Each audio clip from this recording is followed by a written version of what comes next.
Salam dəyərli izləyicilər, dəyərli futbol sevərlər, hər birinizi xoş gördük. Transfer pəncərəsi açıq olduğuna görə təbii ki, bütün klublarımız güclənmək və növbəti mövsümə uğurlu start vermək üçün heyəti gücləndirməyə çalışırlar, transferlər etməyə çalışırlar və bütün bu xəbərləri sizlərin nəzərinizdə çatdıracağıq. Şamaxıdan Qarabağa qədər demək olar ki, bütün komandalarımızdan transfer xəbərləri, eyni zamanda transfer istekləri və transfer söyləntiləri var ki, bütün bunları sizin nəzərinizdə çatdıracağıq.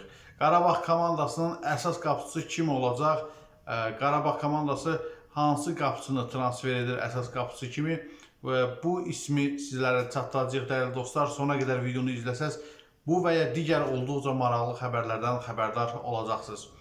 Siz videonu bəyənin, şərhlər bölümündə mütləq fikirlərinizi yazın, xəbərləri izlədiksə. Kanala abunə değilsinizsə, abunə olub bildirişləri mütləq açıq tutun ki, bütün xəbərlərimizdən xəbərdar ola biləsiniz. Mən isə xəbərlərə keçid alım. Dəyərli dostlar, olduqca maraqlı transfer xəbərləri, transfer istekləri, transfer söyləntilərinə keçməzdən öncə Avro 2024-dən maraqlı bir xəbər sizin nəzərinizə çatdırım. Sonra isə dərhal transfer xəbərlərinə keçid alaq. Opta Superkompüteri Almaniyada keçirilən futbol üzrə Avropa çempionatında 16 milli komandanın qalib olma şanslarını dəyərləndirib. Avro 2024-ün əsas favoriti İngiltərə yığmasıdır. Onun qələbə qazanmaq şansı 20% göstərilir. Həmçinin çempionluğa iddialı ilk beşlikdə İspaniya 17,2%, Almaniya 15,8%, Fransa 13,4% və Portuqaliya 8,3% ilə yer alıb. Qonşularımızdan Türkiyə 1,8% ilə 11-ci pillədə qərarlaşıb. Gürcüstan isə 0,3% ilə sonuncu pillədə, yəni 16-cı pillədə qərarlaşıb. Qeyd edək ki, 8-1 final mərhələsinin oyunlarına iyunun 29-da start veriləcək. İndi isə transfer xəbərlərinə keçid alaq. Video saxlarla demək olar ki, bütün klublarımızdan sizə xəbər gətirmişəm. Sona qədər izləməyi tövsiyə edirəm. Azərbaycan yığmasının müdafiəçisi Türkiyə klubu ilə müqaviləni pozdu. Sərtan Taşkın Manisadan ayrılıb. Bu barədə klubun mətbuat xidməti məlumat yayıb. Azərbaycan millisinin sabiq müdafiəçisi ilə müqaviləyə qarşılıqlı razılaşma əsasında xitam verilib. Sərtan Taşkın bu qış Turan Tovuzdan Manisaya keçmişdi. 26 yaşlı cinah müdafiəçisi 1-ci liqa təmsilçisinin heyətində 15 rəsmi maçda meydana çıxıb. Rəhim Sadıxov Sumqayıtla müqavilə bağlayıb. Klubun mətbuat xidmətinə istinadən xəbər verir ki, 28 yaşlı yarım müdafiəçi köhnə və yeni klubu ilə 2+1 şərti ilə 3 illik müqavilə bağlayıb. O, konferans liqası iştirakçısının yay fasiləsində ilk keçidi olub. Qeyd edək ki, Rəhim Sadıxov 2019-2022-ci illər aralığında Sumqayıtın uğurları üçün çalışıb. Yarım müdafiəçi bu müddət ərzində bütün turnirlər daxil olmaqla 79 oyunda iştirak edib. 19 qol və 13 məhsuldar ötürmə ilə yadda qalıb. Kəpəz növbəti mövsümün hazırlıqları çərçivəsində keçirəcəyi 2 yoxlama oyununu dəqiqləşdirib. Rəqiblər Premyer Liqa klubları olacaq. Məşqlərin əsas hissəsi üçün bir araya gələcək Sarıgöylər Gəncədə hazırlığa başlayacaq. Yoxlama oyunlarının isə Qəbələdə reallaşması planlaşdırılır. Əldə etdiyimiz məlumata görə Gəncəlilər Turan Tovuz və Şamaxını özünə rəqib seçib. İyulun 10-da Tovuzlularla sınaq maçı reallaşacaq. 4 gün sonra isə digər maç reallaşmalıdır. Amma Şamaxı ilə görüşün vaxtının dəyişdirilməsi mümkündür. Ötən mövsüm Kəpəzin heyətində inamlı çıxışı ilə seçilənlərdən biri də Igor Rodriguez idi. Portuqaliyalı qapıçı bir çox oyunlarda çərçivədə inamlı görünməklə komandasının Premyer Liqada qalmasında əsas söz sahiblərindən biri oldu. Qərb təmsilçisinin Igorla yola davam etməyəcəyi dəqiqdir. Klub qalkiperin maddi şərtlərini qarşılamaq gücündə olmadığından tərəflər arasında yeni sözləşmə imzalanmayacaq. Əldə etdiyimiz bilgiyə görə onunla elitanın digər klubları yaxından maraqlanır. Rodriguez verdiyi açıqlamada Azərbaycan çempionatında oynamaqdan məmnunluğunu bildirərək karyerasını ölkəmizdə davam etdirmək istəmədiyini deyib. 29 yaşlı futbolcu hazırda başqa ölkələrdən olan təklifləri dəyərləndirir. Onların arasında Portuqaliya klubları da var. Igor Rodriguez ötən mövsüm meydana çıxdığı 24 oyunda qapısından 42 top buraxıb. 4 maçda qapısının toxunulmazlığını qorumağı bacarıb. Dəyərli izləyicilər, Kəpəzlə bağlı son dəqiqə xəbərini sizin nəzərinizə çatdırırıq. Kəpəz sabiq futbolçusu Nicat Süleymanovla anlaşıb. Adil Şükürov onu sərəncamında görmək istəyib. Artıq tərəflər arasında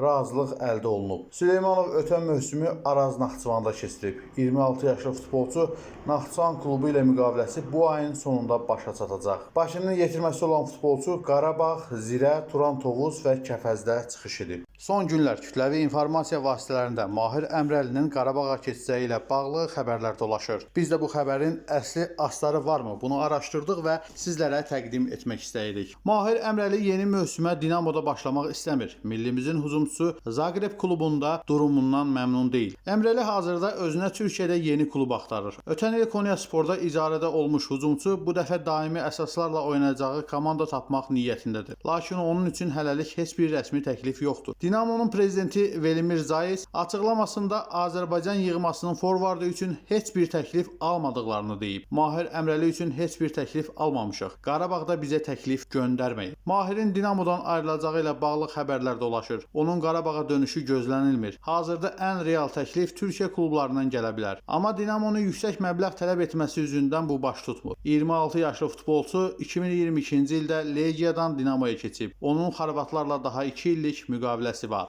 Moldovanın Şerif klubunun baş məşqçisi Yuri Hura Avropa Liqasının 1-ci təsnifat mərhələsindəki rəqibləri Zirə barədə fikirlərini bölüşüb. Moldova mətbuatına istinadən xəbər verir ki, 47 yaşlı mütəxəssis Azərbaycan klubu barədə müəyyən qədər məlumata malik olduqlarını söyləyib. Zirə Azərbaycanın iddialı komandalarından biridir. Müdafiədə çox etibarlı çıxış etməkləri ilə seçilirlər. Rəqib barədə məlumat toplamağa başlamışıq. Fikrimcə püşk heç də bizim üzümüzə gülmədi. Çünki daha münasib rəqib düşə bilərdi. Zirə potensial rəqiblər arasında ən güclülərdən biri idi. Ukraynalı məşqçi cütlüyün cavab maçının Bakıya salınmasının onlar üçün problem olmadığını vurğulayıb. Səfər qolu qaydası ləğv olunduğundan harada başlamağın fərqi yoxdur. O qədər də çox vaxtımız qalmayıb. Hansı komanda həmin vaxt daha hazır olacaqsa, onun da mərhələ adlamaq şansı çox olacaq. Biz turnirdə yolumuza davam etmək üçün əlimizdən gələni edəcəyik. Qeyd edək ki, Zirə ilə Şerif arasındakı ilk oyun iyulun 11-də Bakı vaxtı ilə saat 21:00-da Tiraspolda, cavab qarşılaşması isə 18-də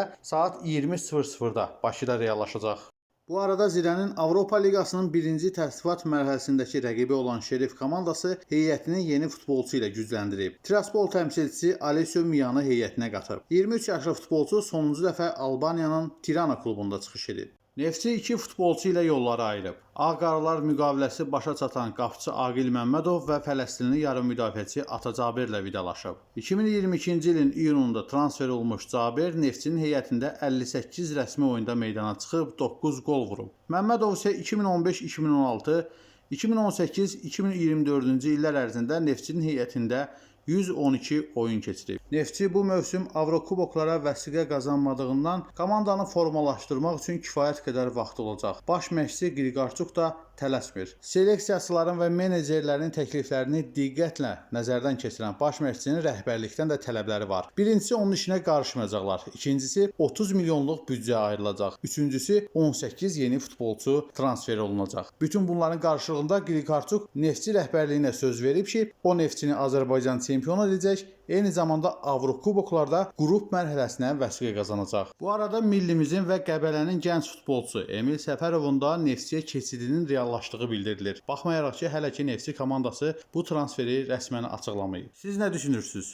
Qriqorçuk çalışdırdığı digər klublarda olduğu kimi Neftçidə də uğurlu ola biləcəkmi? Fikirlərinizi şərhlər bölümündə yazın. Qarabağla yeni Qarabağla müqavilə müddəti bitdikdən sonra başqa klublarla danışıqlar apararaq Qarabağın düşərgəsini tərk edən Abdullah Zubir deyəsən peşman olub. Və bu dəfə peşmançılıq deyəsən fayda verib. Publika Azın əldə etdiyi məlumata görə Ağdam təmsilçisi uzun müddətdir yeni sözləşmə ilə bağlı danışıqlar apardığı Fransalı Vingerlə anlaşıb. Zubir Bakıya gələrək köhlən atların düşərgəsinə qoşulub. Təcrübəli futbolçunun yeni müqaviləsinin müddəti 2026-cı ilə kimi olacaq. Onun illik məvacibi isə 1 milyon manat civarında olacaq. Bir çox futbol mütəxəssisləri Abdullah Zubirin artıq yaşlandığını və Qarabağa faydasının az olacağını düşünürlər. Və siz nə düşünürsünüz? Abdullah Zubir növbəti 2 ildə Qarabağ üçün nə qədər faydalı ola bilər? Fikirlərinizi şərhlər bölümündə yazın. Qarabağın qapıçısı Luka Quqaşvili yeni dəvət alıb. 25 yaşlı kiperə bu dəfə Şotlandiyadan təklif gəlib. 3 il öncə Avrokuboklarda köhlən atların rəqibi olmuş Aberdin Gürcü əlcək sahibinin qapısını döyüb. Luka hazırda Almaniyadadır. Ölkəsinin millisinin heyətində Avropa çempionatına aparılıb. O qitə birinciliyindən sonra yeni klubunu müəyyənləşdirəcək. 99% ehtimalla Qarabağda qalmayacaq. Böyük Britaniya təmsilçisi Azərbaycan çempionunun Yagolloniyadan heyətinə qatdığı və 2 il müqaviləsi qüvvədə olan qapıçıya görə təzminat ödəyəcək. Məbləğ tərəflər arasında aparılacaq danışıqlar prosesindən sonra müəyyənləşəcək. Bu da bilinir ki, Luka Aberdeenə yollanmağa həvəs göstərir. Qarabağda bir nömrə olmaq ehtimalı yenə çox azdır. Andre Lunyevlə vidalaşan Ağdamlar Portuqaliyanın Viziola klubundan Fabian Buntislə müqavilə bağlayıb və bu mövqeyə daha bir transfer etməyə hazırlaşır. Qarabağdan gözlənilməz transfer əməliyyatı. Yunanistan yığmasının qapıçı Andras Yaniotis Qarabağla danışıqlar aparır. Ağdam klubundan daxil olan informasiyaya görə 31 yaşlı Kiperin meneceri ilə görüşmələr bir müddət əvvəl başlayıb. 2018-ci ildən ölkəsinin əsas millisinə dəvət alan əlcək sahibi karyerasını Azərbaycanda davam etdirməyə isti yanaşır. Çünki o Avrokuboklarda oynamaq və özünü göstərmək iddiasındadır. İndi isə onun belə bir imkanı yoxdur. 2023-cü ilin sentyabrından Türkiyədə Kasımpaşada çıxış edən Yunan buradan ayrılmağa hazırdır. Gələn ilin yayınadək İstanbul təmsilçisinə məxsus olan 50 adalı legioner Apollon Kalamarias'ın yetirməsidir. Peşkar karyerasını 2011-ci ildə